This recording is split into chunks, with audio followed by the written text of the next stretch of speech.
वो हमारे कपड़े उतरवा रहे थे जब पुलिस वहां पर मौजूद थी। पुलिस की आंखों के सामने हमसे कहा गया कि कपड़े उतार दो अगर जिंदा रहने की तमन्ना है। पुलिस के सामने हमारे जिस्म पर हाथ फेरा गया, पुलिस के सामने हमें नोचा गया, गाड़ी से उतारा गया और उसके बाद रेप कर दिया गया। मणिपुर में जिस एसएचओ ने शिकायत को लिखा है उसने इस बात को मीडिया के सामने कबूला है कि हां, इस घटना में बलात्कार हुआ है। लेकिन सबसे ज्यादा जो हैरान करने वाली कहानी है वो उस 21 साल की लड़की के साथ है जो पुलिस की मौजूदगी में थी।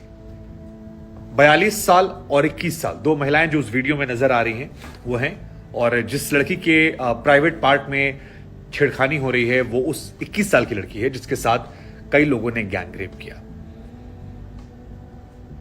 इन लड़कियों में से एक लड़की जो 42 साल जिसकी उम्र है, उसने कहा कि हम पुलिस के बीच में मौजूद थे जब भीड़ आती और हमें पुलिस के सामने गाड़ी से उतारा गया और हमसे कहा गया जिंदा रहना है तो तुरंत अपने कपड़े उतार दो। आते ही हमें नोचने लगे और हमारे जिस्म पर इधर उधर हाथ मारने लगे और जो कुछ हुआ वीडियो में। इस घटना को लेकर जो 21 साल वाली पीड़िता है वो फिलहाल ट्रॉमा में है, किसी से बात करने की अवस्था में नहीं है। और कैसे हो भी बेचारी, 21 साल की उम्र में उसको 800 से 1000 लोगों की भीड़ आकर नोच लेती है। किसी के घर की बहन होगी, किसी की बेटी होगी, न जाने वो लोग कैसे किस मानसिकता के थे जिन्हें उस लड़की में अपनी बहन अपनी बेटी दिखाई नहीं पड़ी। केवल 21 साल उसकी उम्र थी, वहशी कुत्तों की तरह उसे नोच खाया लोगों ने।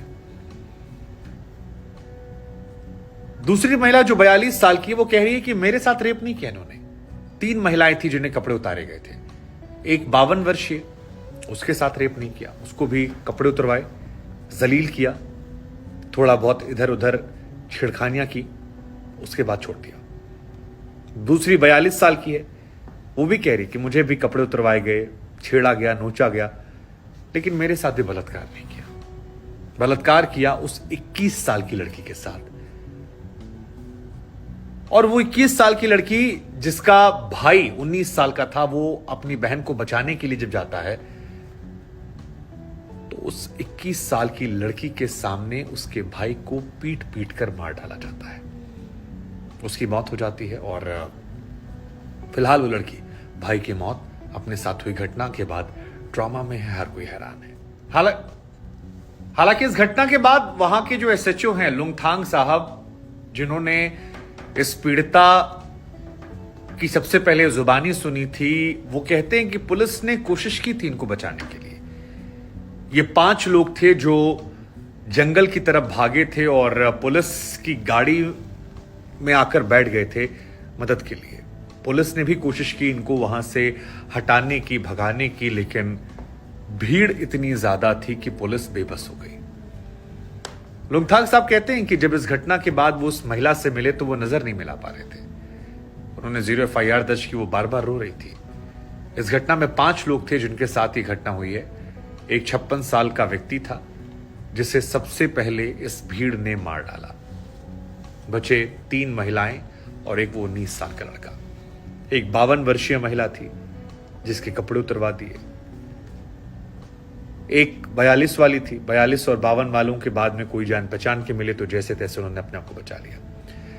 लेकिन वो जो 21 साल की लड़की थी, उसके भाई का कत्ल किया और उसके साथ जो घटना की, लुंगथांग कहते हैं कि मैं उसके बाद अपने आप से नजर नहीं मिला रहा। मैंने FIR लिखी।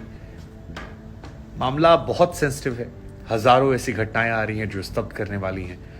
वो कहते हैं कि उस लड़की के बारे में सोचकर मैं सिहर जाता हूं, रातों को नींद नहीं आती है। इतनी ज्यादा भयावह घटना। हालांकि एक पीड़िता का वर्जन इससे बिल्कुल अलग है। एक पीड़िता कह रही है कि पुलिस अब चाहे जो भी कह रही हो, लेकिन जिस वक्त ये घटना हुई थी उस वक्त पुलिस के पास ये लोग मदद मांगने गए थे, लेकिन पुलिस मदद करने की जगह पर इनको उन अपराधियों के पास छोड़कर आई थी। ये उस 42 साल की पीड़िता का वर्जन है जो एसएचओ के बयान से बिल्कुल अलग है। पीड़िता कहती कि 3 तारीख को रात 12 बजे से घटना शुरू हुई थी और 4 तारीख को दोपहर सुबह के 11 बजे के आसपास ये भीड़ आती है और उसी के बाद ये सारी घटनाएं शुरू होती हैं। हम 5 लोग भागे थे, पुलिस चाहती तो हम जिंदा बच जाते, लेकिन हमें बचाने वाले ही हमें उन्हें सौंप कर आ गए जो हमें नोच खाने वाले थे, और हम इसके लिए पुलिस को सीधे सीधे जिम्मेदार मानते हैं। उधर मणिपुर के जो सीएम साहब हैं बीरेन्द्र सिंह, वो कह रहे हैं कि आप लोग एक वीडियो को लेकर इतना शोर कर रहे हैं, लेकिन यहां ऐसे सैकड़ों घटनाएं हुई हैं, हजारों ऐसे मामले हुए हैं। नैतिकता, मानवता, इंसानियत, बेहयाई, शर्म, तमाम शब्दों के मायने इस खबर के बाद मेरे लिए बदल गए हैं। मुझे समझ में नहीं आ रहा। पीड़िता का ये कहना कि बचाने वाले हमें चले आए, एसएचओ साहब कुछ और कह रहे हैं, जो भी है, इस घटना ने पूरे देश का सर नीचा कर दिया है। हम सब शर्मसार हैं जो कुछ हम सब। फिलहाल इम्फाल और उसके आसपास के 5 जिलों में कर्फ्यू लगा दिया गया है। 4 ऐसे लोग हैं जिन्हें अरेस्ट कर लिया गया है। मणिपुर के सीएम कह रहे हैं कि चारों को हम फांसी की सजा दिलाएंगे। एक उसमें मुख्य आरोपी बताया जा रहा है। सियासत धार्मिक भी शुरू हो गई है। बट क्या कहा जाए यार, सुप्रीम कोर्ट कह रहा है कि भैया सजा दिलाओ नहीं तो हम देंगे। प्रधानमंत्री कह रहे हैं कि हृदय पीड़ा से भरा हुआ है।